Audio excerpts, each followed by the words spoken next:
When my parents died, my aunt took me in. I thought I had found a second home, but instead I became her housemaid. She used me like I was nothing. Years later, she knocked on my gate, begging me for rent. Let me tell you how life turned around. I was just 10 years old when I lost everything. It was a rainy Saturday. My parents were returning from a wedding when their car skidded off the road. I was told they died instantly. One moment I had a family, and the next I was standing beside 2 wooden coffins, holding a nylon bag that carried all my belongings. People whispered, "Poor girl," and some wiped tears, but none of them stepped forward to take me in. Until she did. Aunt Ifeoma, my father's younger sister. She came with long tears and loud promises. "I'll raise her like my own," she said. "My brother's blood is my blood." I believed her. I truly believed her. She took me from our village to her home in the city. At first, everything felt new. The buildings were taller, the roads smoother, and the lights stayed on at night. But the moment we entered her compound and the gate closed behind us, something changed. Her voice hardened. Her eyes lost their warmth. She pointed to a tiny space at the back of her house and said, "That's where you'll sleep.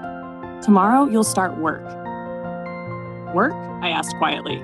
She looked at me like I had insulted her. "You think I brought you here to sit and eat like a queen? You better behave yourself or I'll send you back to that village." That was the first slap. Many more would follow. From that day, my life became a routine of suffering. I woke up before everyone else. I swept the compound, fetched water, boiled water for her children's baths, cooked breakfast, packed their school bags, then rushed to the market with a list of things to buy. I came back, cleaned the house, washed clothes, cooked again, and still got beaten for being too slow. Her children were rude. They mocked me. Sometimes they poured things on the floor just to make me clean it up again. I was never called by my name. I was either you or this thing. One night, I overheard her telling her neighbor, "She's not even grateful. At least she's not sleeping under a bridge." That night, I cried quietly into my pillow, an old pillow with holes stuffed inside a threadbare wrapper.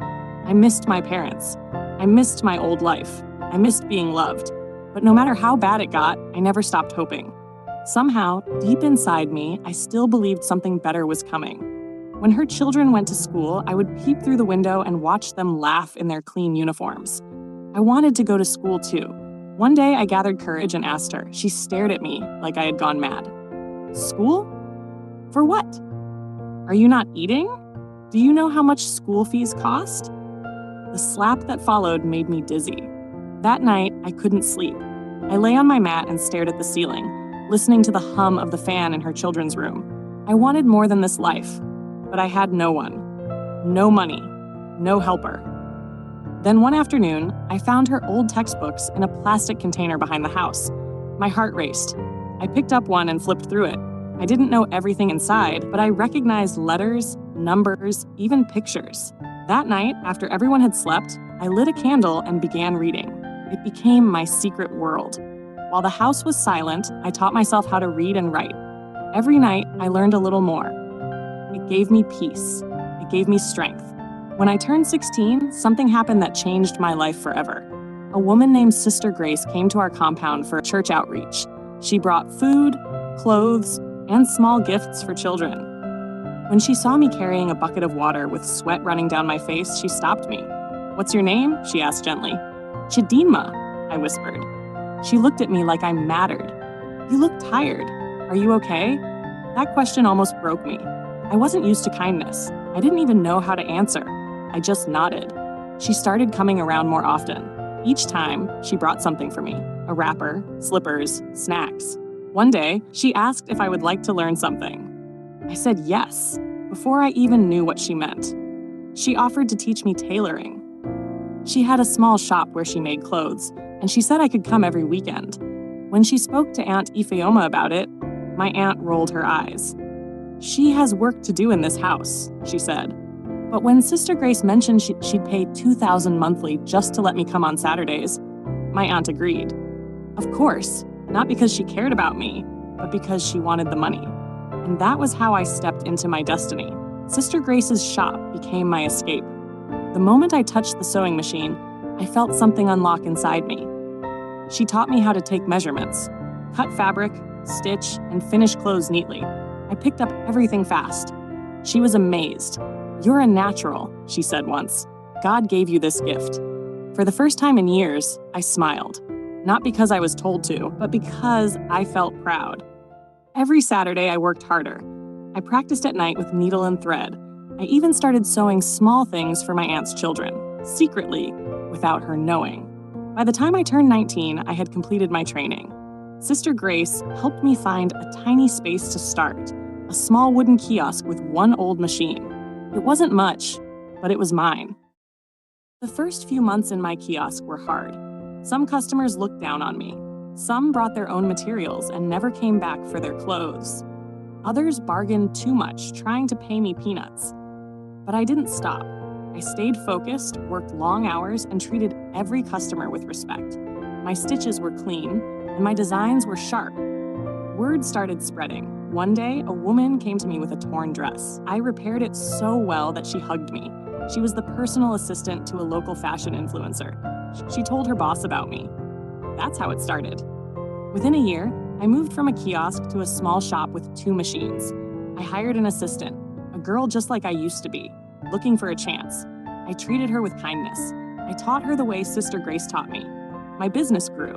I started designing outfits for small events, then weddings, then shows. By 23, I had my own fashion brand, Chidinma Couture. I began attending networking events and fashion expos. I even traveled to Lagos for a fashion boot camp. That trip changed everything. A foreign investor saw my work and offered me a partnership. I returned to my city with enough money to buy a house. Not just a house, a full compound with 3 flats. The first person that came to rent one of the flats was my aunt. Yes, Aunt Ifeoma. Life had humbled her. Her husband had left her. Her business had collapsed. And the landlord where she used to stay had thrown her out for owing 1 year's rent. She didn't know I was the new landlord. My name wasn't on the signboard. She came in with her usual pride, holding her bag, walking like she owned the world. "I heard this place is $400,000 per year," she said to the agent I hired. "I can pay." The agent smiled and said, "Wait here, let me call the owner." I stepped out. The moment her eyes met mine, the bag in her hand dropped. "You, Chidinma?" I didn't say anything. She looked at the building, then back at me. "This is your house?" I nodded. She blinked quickly, like she was trying to wake up from a dream. Her voice dropped. I didn't know. For the first time, she looked small. Not the woman who shouted orders at me, not the woman who slapped me for asking to go to school. Just a woman with regrets. She cleared her throat and said, "Please, if you have a flat available, I can manage it. Things have not been easy." She tried to smile. I could have thrown her out. I could have reminded her of everything, but I didn't. I turned to the agent and said, "Give her the self-contained flat at the back." "For how much?" he asked. "100,000, I said. Her eyes widened. "That's too small for this kind of place." "I know," I said, "but I'm paying the rest. Think of it as a favor from someone you raised." She looked down. Tears gathered in her eyes, but pride held them back. "Thank you," she whispered. Weeks passed. She kept to herself. Sometimes I saw her watching me from her veranda, probably wondering how I turned out so well. One morning, she knocked on my door. I opened it, and she stood there quietly, holding a wrapped cloth. "I made this food for you," she said.